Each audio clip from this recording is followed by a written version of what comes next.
ভোটের বছরে তৃণমূল নেতাদের একাংশের এই ধরনের কাজে কি বারবার করে চিন্তা বাড়ছে রাজ্যের শাসক দলের শীর্ষ নেতৃত্বের? যেমন হুগলির কথাই যদি বলি আপনাদেরকে, হুগলি চণ্ডীতলায় এবার স্বাতী খন্দকারী তৃণমূলের প্রার্থী। ডানকুনিতে দলীয় নেতারা তাকেই আবার জেতানোর আবেদন রাখলেন। এদিকে দলের একাংশ আবার মনে করিয়ে দিচ্ছেন এখনো প্রার্থী তালিকা ঘোষণা হয়নি। তাহলে কিভাবে স্বাতীকে আবারও জেতানোর আবেদন করা হচ্ছে? দলীয় শীর্ষ নেতৃত্বের তরফে কি তাহলে কোনো বার্তা চলে এসেছে আগে ভাগে?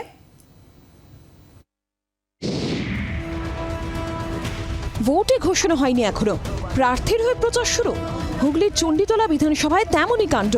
সম্প্রতি ডানকুনি পুরসভার 16 নম্বর ওয়ার্ডে উন্নয়নের পাঁচালী কর্মসূচির আয়োজন করা হয়।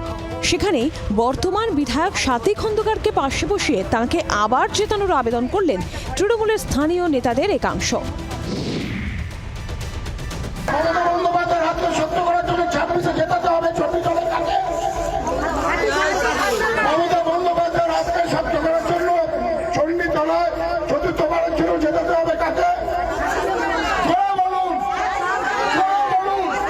আমি বলবো আমার এখানে দিদি রয়েছেন, দিদিও কিন্তু চতুর্থবারের জন্য বিধানসভার বিধায়ক হতে যাচ্ছেন। দিদির জন্য আগে জোরে করে একটা হাতে তালি দিন, তার কারণ দিদি আছেন আপনাদের ভালোবাসার জন্য, আপনাদের ভালোবাসা এবং শ্রদ্ধা সমস্ত কিছুর জন্য।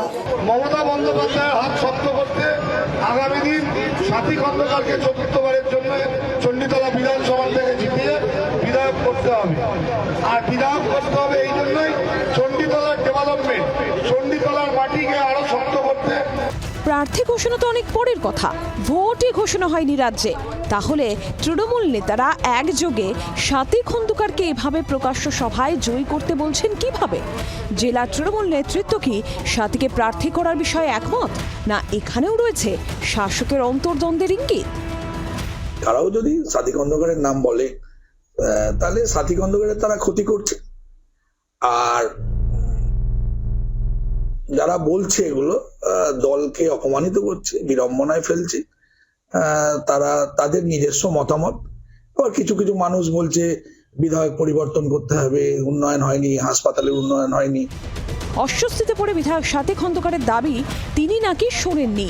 যদিও তার নাম যখন বারবার বলছিলেন তৃণমূল নেতারা, তখন সভা মঞ্চেই বসে থাকতে দেখা গিয়েছে স্বাতী খন্দকারকে। কে বলেছে আমি ঠিক শুনিনি, শুনলে নিশ্চয়ই তাদের বারণ করতাম। আমি কিছুক্ষণ আগেই বললাম যে যেই প্রার্থী হয়ে আসুক মমতা বন্দ্যোপাধ্যায়ের ক্ষমতায় সে জিতে যাবে, মমতা বন্দ্যোপাধ্যায়ের উন্নয়নে। তবে প্রার্থী হিসেবে নাম ঘোষণাই প্রথম নয়। এর আগে ময়নার দলীয় মঞ্চ থেকে নিজেকেই প্রার্থী হিসেবে ঘোষণা করে দিয়েছিলেন ময়নার বিজেপি বিধায়ক অশোক দিন্দা। হুগলি থেকে বিধান সরকারের রিপোর্ট, জি 24 ঘন্টা। বাংলার আওয়াজ, বাঙালির আবেগ, জি 24 ঘন্টা।